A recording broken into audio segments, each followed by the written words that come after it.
Good morning, students. Today we are going to start our topic of chapter 3rd, that is respiration. You had studied digestion and digestive system. Now we will study what is respiration. So, what is respiration? Respiration का मतलब क्या है? Respiration is the process in which the food of our body is broken down with the help of oxygen and it releases energy, carbon dioxide and water. ठीक है, तो respiration में क्या होता है, जो भी हमारी बॉडी की जो एनर्जी है उसको प्रिपेयर किया जाता है. कैसे? जो भी हमारी बॉडी में जो फूड है, बेसिकली यहाँ पे जो हम लोग पढ़ेंगे वो है ग्लूकोज. वो ऑक्सीजन के प्रेजेंस में कैसे उससे रिएक्ट करके कार्बन डाइऑक्साइड, वाटर और एनर्जी लिबरेट करती है. ठीक है, तो रिस्पिरेशन जो है मेनली 2 पार्ट्स में डिवाइड होता है. First is breathing, second is cellular respiration.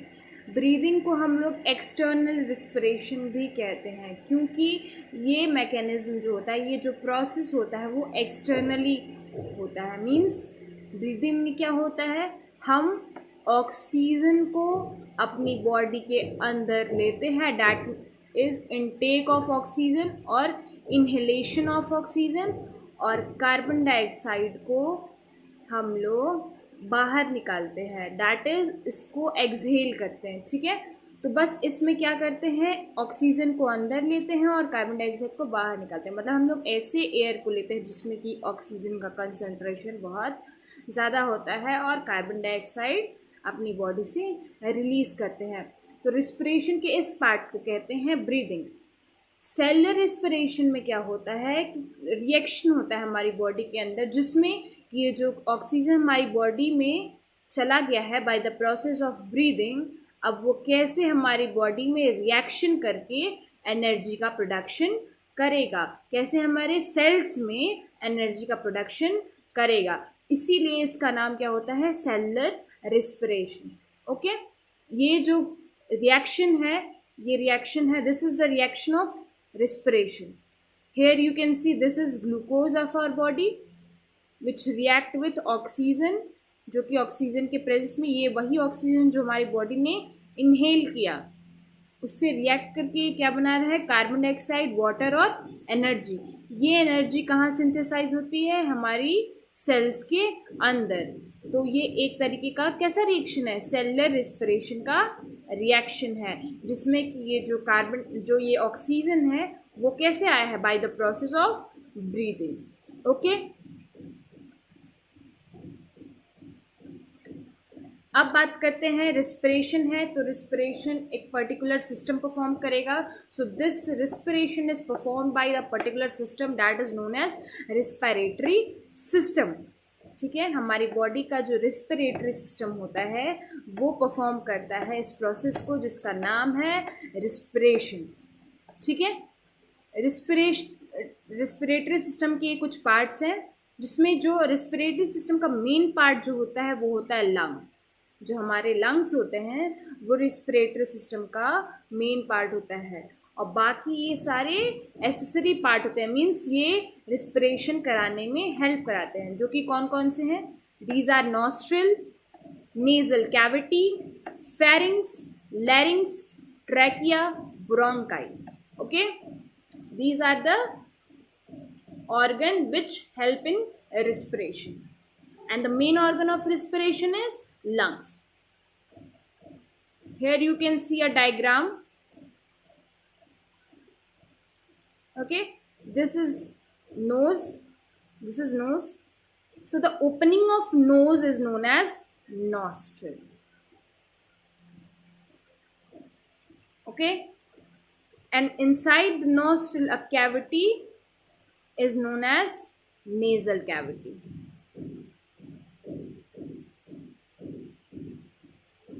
Okay, nasal cavity के बाद जो पाइप स्टार्ट होती है, the pipe behind the nasal cavity is known as pharynx. Okay, उसके बाद pharynx के बाद आता है larynx. लेरिंग्स का एक नाम और होता है, you can also name larynx as voice box, ठीक है। In the case of male, male के केस में वॉइस बॉक्स में हम एक अपर्चर दिखते हैं जिसको कि एडम्स एप्पल के नाम से भी जाना जाता है, ठीक है। एडम्स एप्पल, यहाँ पे एक अपर्चर होता है जो कि हम वॉइस के नेक रीजन में देख सकते हैं। ये किस पार्ट में होता है? लेरिंग्स पार्ट में होता है। उसके बाद आता है ट्रैकिया, ओके। उसके बाद क्या आता है? ट्रैकिया के बाद ब्रोंकाई, ठीक। तो इसमें डिफरेंस देख लेंगे। फेरिंग्स एक सिंपल पाइप होती है जो कि नेजल कैविटी होती है। उसके बाद लेरिंग्स जो है वो वॉइस बॉक्स होता है। उसके बाद आता है ट्रैकिया, ठीक है। ट्रैकिया के बाद ब्रोंकाई आती है। ब्रोंकाई फिर दो ब्रोंक्यूल्स में डिवाइड होती है। हियर यू कैन सी दो ब्रोंक्यूल्स में डिवाइड होती हैं, और ये दोनों ब्रोंक्यूल्स जो हैं वो ओपन होती हैं किसमें? लंग्स में। फिर उसके बाद उनके फर्दर डिवीज़न होते हैं जो कि प्राइमरी, सेकेंडरी, टर्शरी ब्रोंक्यूल्स नाम से जाने जाते हैं। बट अभी हम लोग को बस इतना ही देखना है, ठीक है। तो फिर ये आपका लंग्स है जिसमें आपने देखा कि जो ब्रोंकाई है इसमें ओपन हुई है। जो हमारा लंग्स होता है ये एक मेम्ब्रेन के अंदर होता है जिसको कि प्लूरल मेम्ब्रेन भी कहते हैं। क्या कहते हैं? Pleural membrane. ये जो दोनों लंग्स आपको दिख रहा होगा, एक मेम्ब्रेन है, ये जो ये वाली लाइनिंग है ये दिखा रही है कि ये एक मेम्ब्रेन के अंदर है जिसको कि प्लूरल मेम्ब्रेन कहते हैं। और उस कैविटी को, जिस कैविटी में होता है उसको कहते हैं प्लूरल कैविटी। उस स्पेस को कहते हैं pleural cavity, okay. Pleural membrane के अंदर प्लूरल कैविटी में क्या होता है? हमारा लंग्स होता है, ठीक। प्लूरल कैविटी डबल लेयर होने के साथ साथ उसके अंदर एक फ्लूइड होती है जिसको कि प्लूरल फ्लूइड भी कहते हैं, ठीक है। क्या कहते हैं? प्लूरल फ्लूइड, जो कि हमारे लंग्स के प्रोटेक्शन में हेल्प करता है। ये जो राइट लंग है वो आपका 3 पार्ट में डिवाइड होता है, जो आपका लेफ्ट लंग है वो 2 पार्ट्स में डिवाइड होता है। फिर ये जो ब्रोंकाई आपने देखा था जो कि लंग में ओपन हो रही थी, ये स्मॉल एल्वियोलर डक्ट में कंट्रीब्यूट डिवाइड हो जाते हैं। मीन्स छोटे छोटे एल्वियोलर डक्ट्स में आपके पूरे लंग्स में डिस्ट्रीब्यूटेड होती हैं, ओके। और इस एल्वियोलर डक्ट में खूब ढेर सारे एल्वियोलर सैक्स होते हैं गोल गोल। और ये कैसा ऑर्गन होता है आपका लंग? मस्कुलर ऑर्गन होता है। मस्कुलर ऑर्गन का मतलब क्या होता है? उसमें सिर्फ मसल्स पाए जाते हैं, कोई भी बोन नहीं पाया जाता है, ओके। और लंग्स के जस्ट नीचे क्या होता है? डायाफ्राम होता है।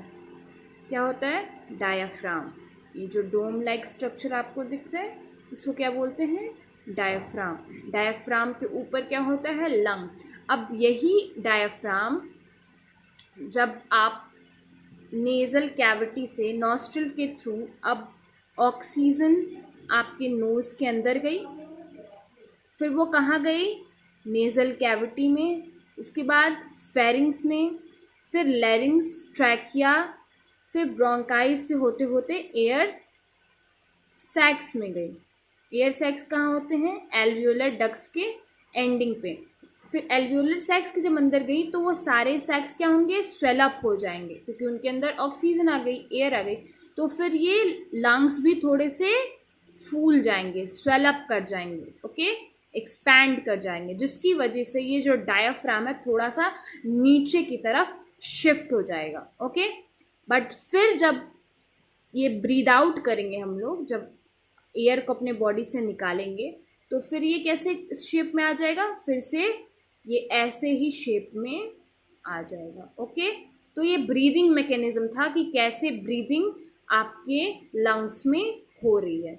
उसके बाद यही ऑक्सीजन जब आपके बॉडी में जा रहा है मीन्स लंग्स के थ्रू, फिर ये ऑक्सीजन कहाँ जाएगा? आपके ब्लड में जाएगा। ब्लड में जाएगा फिर आगे की फर्दर सेलुलर रेस्पिरेशन की प्रोसेस होगी। अभी जो मैंने ये प्रोसेस बताई ये किसकी प्रोसेस थी? ब्रीदिंग की प्रोसेस थी। और ये स्ट्रक्चर किसका था? आपके रिस्पिरेटरी सिस्टम का स्ट्रक्चर था, ओके। सो एक बार फिर से देखेंगे कि नॉस्ट्रल के थ्रू एयर आपके नेजल कैविटी में गई, then pharynx, then larynx. Larynx is also known as voice box. In the case of male, we can see larynx and Adam's, in larynx Adam's apple, then trachea, then bronchi. And bronchi कहाँ open होती है? आपकी दोनों lungs में. And lungs is protected by the cavity is known as, by the layer known as pleural membrane. Pleural membrane is a double membrane structure. वो double membrane का structure होता है और उसके अंदर कैविटी फुल होती है. वो कैविटी जो होती है उसको हम लोग प्लूरल कैविटी बोलते हैं. प्लूरल कैविटी के अंदर होता है प्लूरल फ्लूइड. ओके. और लंग्स का सिचुएशन क्या होता है? वो डायाफ्राम के जस्ट ऊपर होता है. और जैसे ही हम लोग एयर अपनी बॉडी में लेते हैं वो डायाफ्राम एक्सपैंड कर जाता है. मीन्स ये डोम शेप्ड है तो फिर वो स्ट्रेट हो जाएगा क्योंकि ये लंग्स क्या होंगे? स्वेल अप हो जाएंगे. उसके बाद फिर जब एयर बॉडी से बाहर निकल जाएगी फिर ये वापस से डोम शेप में आ जाएंगे. ओके. तो ये था आपका रिस्पिरेशन का प्रोसेस. ओके.